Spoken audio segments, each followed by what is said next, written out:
সকলোকে মোৰ YouTube channel Kedar Chetri YouTube ক্লাছলৈ স্বাগতম জনাইছোঁ। আজি আমি এডিআৰআই গ্ৰেড 3 গ্ৰেড 4 দৰে প্ৰতিযোগিতামূলক পৰীক্ষাসমূহৰ বাবে প্ৰয়োজন হোৱা হিষ্ট্ৰীৰ কিছুমান প্ৰশ্ন উত্তৰ আলোচনা কৰিবলৈ গৈ আছোঁ। সকলোৱে ভিডিঅ'টো সম্পূৰ্ণকৈ চাব আৰু ভিডিঅ'টো যদি ভাল লাগে তেন্তে লাইক আৰু শ্বেয়াৰ কৰিব বুলি আশা ৰাখিছোঁ। বলক ভিডিঅ'টো আৰম্ভ কৰোঁ। প্ৰথম কুৱেশ্যনটো আছে আমাৰ বন্দনী ভাৰত নামৰ নাটকখনৰ ৰচক কোন? আমাৰ বন্দনী ভাৰত নামৰ যিটো নাটক আছিল তাৰ ৰচকখন কোন? আমাৰ অপশ্যন এ দিয়া আছে অমৰনাথ, বি দিয়া আছে গিৰীশ কুমাৰ, চি দিয়া আছে অমৃতপ্ৰভা, ডি দিয়া আছে অম্বিকাগিৰি ৰায় চৌধুৰী। ইয়াৰ শুদ্ধ অপশ্যনটো হ'ব আমাৰ অপশ্যন ডি হ'ব, মানে অম্বিকাগিৰি ৰায় চৌধুৰী। ঠিক একেদৰে আমি চাওঁ দ্বিতীয়টো কুৱেশ্যনটো আছে 1905 খ্ৰীষ্টাব্দৰ কোন তাৰিখে বংগ বিভাজন কাৰ্যকৰী হৈছিল? 1905 খ্ৰীষ্টাব্দৰ কোন তাৰিখে বংগ বিভাজন কাৰ্যকৰী হৈছিল? অপশ্যন এত আছে 26 জানুৱাৰী, বিত আছে 16 অক্টোবৰ, চিত আছে 15 আগষ্ট, ডিত আছে 14 মাৰ্চ। আমাৰ শুদ্ধ অপশ্যনটো হ'ব অপশ্যন বি 16 অক্টোবৰ। নেক্সট আছে পূৰ্ববংগ আৰু অসম নামৰ প্ৰদেশখনৰ ৰাজধানী ক'ত স্থাপন কৰা হৈছিল? পূৰ্ববংগ আৰু অসম নামৰ যিখন প্ৰদেশ আছিল তাৰ ৰাজধানীটো ক'ত স্থাপন কৰা হৈছিল? অপশ্যন এত আছে শ্বিলঙত, বিত আছে পাকিস্তানত, চিত আছে বংগদেশত, ডিত আছে ঢাকাত।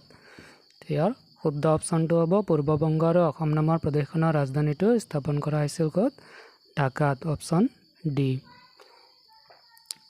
নেক্সটত আছে কোনজন ভাইচৰৰ শাসনকালত বংগ বিভাজন হৈছিল? কোনজন ভাইচৰৰ শাসনকালত আমাৰ বংগ বিভাজন হৈছিল? অপশ্যন এত আছে লৰ্ড মিণ্টো, বিত আছে লৰ্ড হামিল্টন, চিত আছে লৰ্ড নেথানিয়েল কাৰ্জন আৰু ডিত আছে লৰ্ড ৰিপন।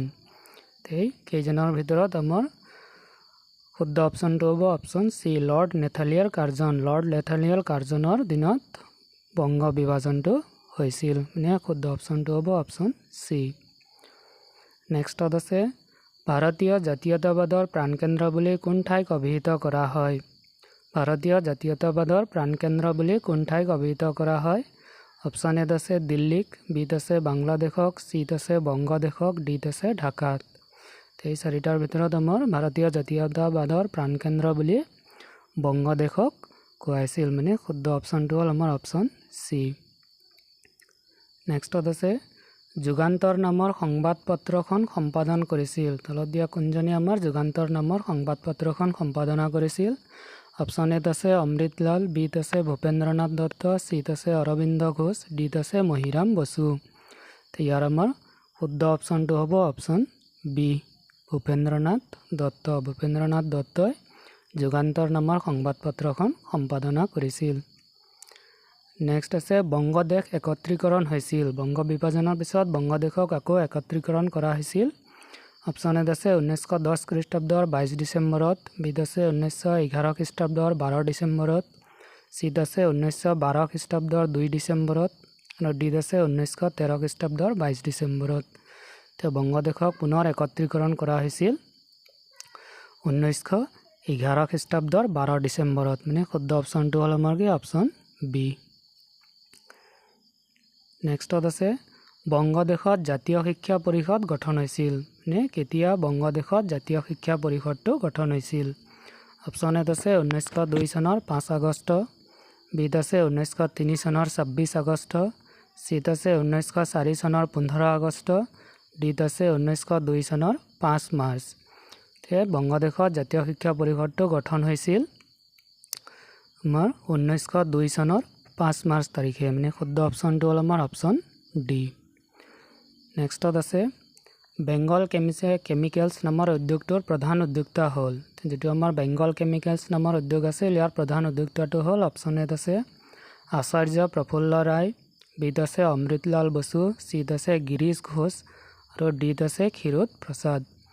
বেংগল কেমিকেলছ নামৰ উদ্যোগটোৰ প্ৰধান উদ্যোক্তা আছিল আমাৰ আচাৰ্য প্ৰফুল্ল ৰায়, মানে শুদ্ধ অপশ্যনটো হ'ল আমাৰ অপশ্যন এ। নেক্সটত আছে বংগলক্ষী কটন মিল নামৰ উদ্যোগটোৰ প্ৰধান উদ্যোক্তা হ'ল? যিটো আমাৰ বংগলক্ষী কটন মিল আছিল তাৰ প্ৰধান উদ্যোক্তাটো কোন আছিল আমাক সুধিছে। অপশ্যন এত আছে অম্বিকাগিৰি ৰায় চৌধুৰী, বিত আছে নীল ৰতন চৰকাৰ, চিত আছে ভূপেন্দ্ৰনাথ দত্ত আৰু ডিত আছে লৰ্ড মিণ্টু। যিটো আমাৰ বংগলক্ষী কটন মিল নামৰ উদ্যোগ আছিল, ইয়াৰ প্ৰধান উদ্যোক্তাটো আছিল নীলৰতন চৰকাৰ, মানে শুদ্ধ অপশ্যনটো আমাৰ অপশ্যন বি। নেক্সটত আছে অসম নামৰ প্ৰদেশখন গঠন হৈছিল। যিটো আমাৰ অসম আছে নামৰ প্ৰদেশ আছিল সেইটো গঠন হৈছিল অপশ্যন এত আছে 1874 খ্ৰীষ্টাব্দৰ 7 ফেব্ৰুৱাৰীত, বিত আছে 1884 খ্ৰীষ্টাব্দৰ 7 ফেব্ৰুৱাৰীত, চিত আছে 1885 খ্ৰীষ্টাব্দৰ 7 ফেব্ৰুৱাৰীত আৰু ডিত আছে 1887 খ্ৰীষ্টাব্দৰ 7 ফেব্ৰুৱাৰীত। যিটো আমাৰ অসম নামৰ প্ৰদেশখন হৈছিল এইটো গঠন হৈছিল আমাৰ কেতিয়া 1874 খ্ৰীষ্টাব্দৰ 7 ফেব্ৰুৱাৰীত, মানে শুদ্ধ অপশ্যনটো হ'ব আমাৰ অপশ্যন এ। নেক্সটত আছে ঢাকাক ৰাজধানী হিচাপে লৈ প্ৰস্তাৱিত পূব বংগ আৰু অসম নামৰ প্ৰদেশখনৰ জনসংখ্যা হ'ল। ঢাকাক ৰাজধানী হিচাপে লৈ যিটো পূব বংগ আৰু অসম নামৰ প্ৰদেশ আছিল তাৰ জনসংখ্যাটো কিমান আছিল আমাক সুধিছে। অপশ্যন এত আছে 5 কোটি 10 লাখ, বিত আছে 4 কোটি 10 লাখ, চিত আছে 3 কোটি 10 লাখ, ডিত আছে 6 কোটি 10 লাখ। ইয়াৰ আমাৰ শুদ্ধ অপশ্যনটো হ'ব অপশ্যন চি। আমাৰ পূব বংগ আৰু অসম নামৰ প্ৰদেশখনৰ মুঠ জনসংখ্যাটো কিমান আছিল 3 কোটি 10 লাখ। নেক্সটত আছে আমাৰ বন্দে মাতৰম সংবাদপত্ৰৰ সম্পাদক। যিটো আমাৰ বন্দে মাতৰম নামৰ সংবাদপত্ৰ আছিল তাৰ সম্পাদক কোন আছিল। অপশ্যন এত আছে সুৰেন্দ্ৰনাথ বন্দ্যোপাধ্যায়, বিত আছে বংকিম চন্দ্ৰ চট্টোপাধ্যায়, চিত আছে ৰবীন্দ্ৰনাথ ঠাকুৰ আৰু ডিত আছে ঋষি অৰবিন্দ ঘোষ। যিটো আমাৰ বন্দে মাতৰম নামৰ সংবাদপত্ৰ আছিল তাৰ সম্পাদক আছিল আমাৰ কোন ঋষি অৰবিন্দ ঘোষ, মানে শুদ্ধ অপশ্যনটো হ'ল আমাৰ অপশ্যন ডি। নেক্সটত আছে কাৰ নেতৃত্বত ছাত্ৰ সংসদ গঠন হৈছিল। যিটো আমাৰ ছাত্ৰ সংসদ আছিল সেইটো কাৰ নেতৃত্বত গঠন হৈছিল সুধিছে আমাক। অপশ্যন এত আছে ৰবীন্দ্ৰনাথ ঠাকুৰ, বিত আছে অমৃতলাল বসু, চিত আছে অমৰেন্দ্ৰ নাথ আৰু ডিত আছে সুৰেন্দ্ৰনাথ বন্দ্যোপাধ্যায়। এই চাৰিজনৰ ভিতৰত কাৰ নেতৃত্বত ছাত্ৰ সংসদখন গঠন হৈছিল আমাক সুধিছে। ইয়াৰ শুদ্ধ অপশ্যনটো হ'ব আমাৰ অপশ্যন ডি, সুৰেন্দ্ৰনাথ বন্দ্যোপাধ্যায়ৰ নেতৃত্বত আমাৰ ছাত্ৰ সংসদটো গঠন হৈছিল। নেক্সটত আছে আমাৰ স্বদেশী আন্দোলনৰ সময়ত ৰচিত প্ৰমথনাথ ৰয় চৌধুৰীৰ গ্ৰন্থখন হ'ল। স্বদেশী আন্দোলনৰ সময়ত প্ৰমথনাথ ৰয় চৌধুৰীৰ কোনখন গ্ৰন্থ ৰচনা কৰিছিল আমাক সুধিছে। অপশ্যন এত আছে জয় সংগীত, বিত আছে জাপানী বীজ, চিত আছে কেশৰী আৰু ডিত আছে যুগান্তৰ।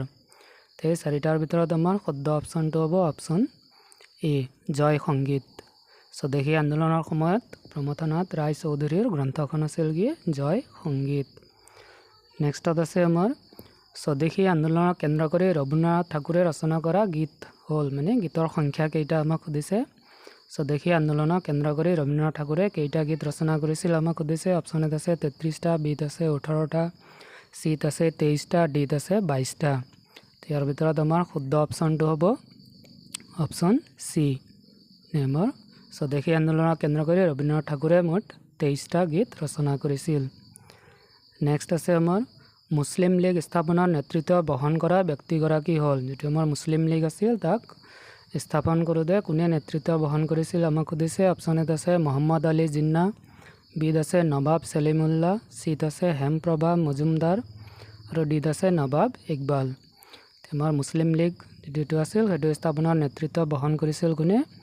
অপশ্যন বি যিটো আছে নৱাব চেলিমুল্লাই গ্ৰহণ কৰিছিল, মানে শুদ্ধ অপশ্যনটো হ'ব অপশ্যন বি।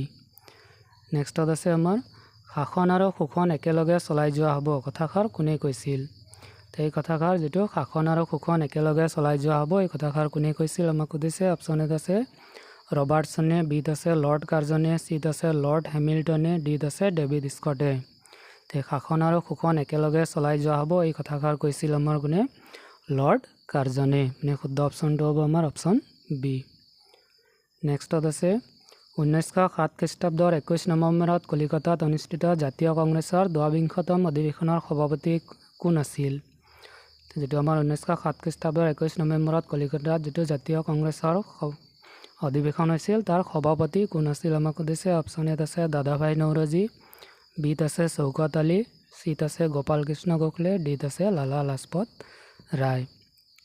ইয়াৰ শুদ্ধ অপশ্যনটো হ'ব আমাৰ অপশ্যন এ, দাদাভাই নৌৰোজী।